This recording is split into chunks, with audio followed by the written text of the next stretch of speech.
એ દાદાનો એક નિયમ હતો જીવનમાં. એમાં એક દિવસ બન્યું એવું, ભગવાનને કસોટી કરવાનું મન થયું, કારણ કે હાચાની કસોટી થાય.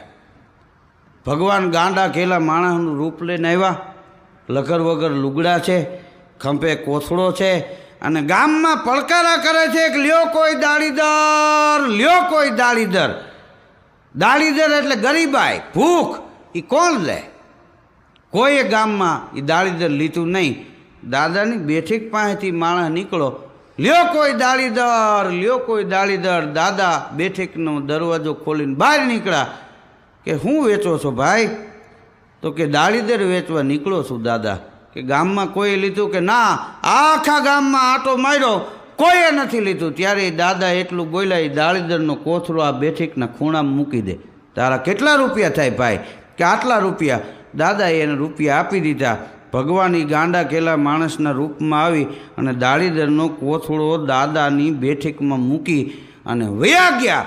દાદાએ ખાટલામાં લાંબો વાહો કર્યો, આંખું વિચાણેલી, હજી નીંદર નહોતી આવેલી, પણ ત્યાં અવાજ આવ્યો, દાદા હૂતા છો કે જાગો છો? તો કે હૂતોય નથી ને જાગતોય નથી, કારણ કે આંખું બંધ હતી, ઓમ જાગતા હતા. તમે કોણ? તો કે હું લક્ષ્મીજી બોલું છું. બોલો. કે તમે અહીં દાળીદર લીધું ને તમારા ઘેરે, હવે મારે તમારા ઘેરે નથી રહેવું, હું રજા લઉં છું. તો કે હું તમને ના નથી પાડતો, જેવી તમારી મરજી. તો કે હું જાઉં છું. કે કાંઈ વાંધો નહીં. લક્ષ્મીજી નીકળી ગયા એ દાદાના ઘેરેથી. થોડીક વાર થઈ બીજો અવાજ આવ્યો, દાદા સૂતા છો કે જાગો છો? સૂતોય નથી ને જાગતોય નથી. તમે કોણ? તો કે હું તમારું પુણ્ય બોલું છું. બોલો. તો કે આ દાળીદર તમે લીધું ને ઘેરે, લક્ષ્મીજી વૈયા ગયા, હવે હું જાઉં છું. દાદા હુતા હુતા કે લક્ષ્મીજી હજી છેટે નથી પહોંચ્યા, તમારે જવું હોય જાઓ. એ પુણ્ય નીકળી ગયું. થોડી વાર થઈ ત્રીજો અવાજ આવ્યો, દાદા હુતા છો કે જાગો છો? સૂતોય નથી ને જાગતોય નથી. તમે કોણ? કે હું તમારા ઘરની રધી. આપણે કહી છે ને ફલાણા ભાઈના ઘરમાંથી રધી વહી ગઈ, તમારા ઘરની રધી છું. બોલો. તો કે આ દાળીદર તમે લીધું ને, લક્ષ્મીજી વૈયા ગયા, તમારું પુણ્ય વયું ગયું, અને હવે રધી કે હું જાઉં છું. દાદા કે હું ના નથી કહેતો, જાવું હોય જાઓ. એ રધી નીકળી ગઈ. અને વળી ચોથો અવાજ આવ્યો, દાદા હૂતા છો કે જાગો છો? તો કે હૂતોય નથી ને જાગતોય નથી. તમે કોણ? કે હું તમારું સત બોલું છું. આપણે કહી છીએ ને તમે અમારું સત ન લેતા, હું તમારું સત બોલું છું. બોલો.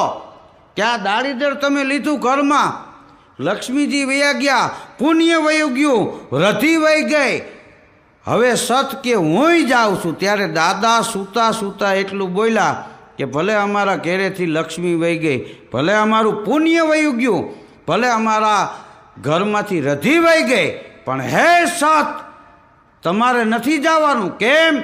કે તમારા આધારે તો હું જીવું છું. આ દાળીદર મેં ખરીદ્યું ને અહીંયા, એ સતના આધારે જ ખરીદ્યું. એ ભલે વયા ગયા, તમે અહીંથી જાહોમાં. બન્યું એવું, ત્રીજે દી લક્ષ્મીજી પુણ્ય અને રધી એ પાછા આટો મારીને દાદાના ઘેરે આવ્યા હતા. શું કામ? સત હોય ને ત્યાં બધાને એક દી પાછું આવવું પડે. સત્યની એટલી તાકાત છે. દેખો હરિચંદ્ર હાયલા બજારે, સતવાદી સતને માટે, રાજા છતાં રૂખી ઘેર વેચાણા, એ બાના તણા બિરદ માટે. દેખો હરિચંદ્ર રાજા હાયલા બજારે. આપણે હજી કહી છીએ તું થોડો હરિચંદ્રનો દીકરો છો એમ. In association with Ram Audio. આવા જ અઢળક જોક્સ માટે સબસ્ક્રાઇબ કરો YouTube channel Ram Audio Jokes. Ram Audio.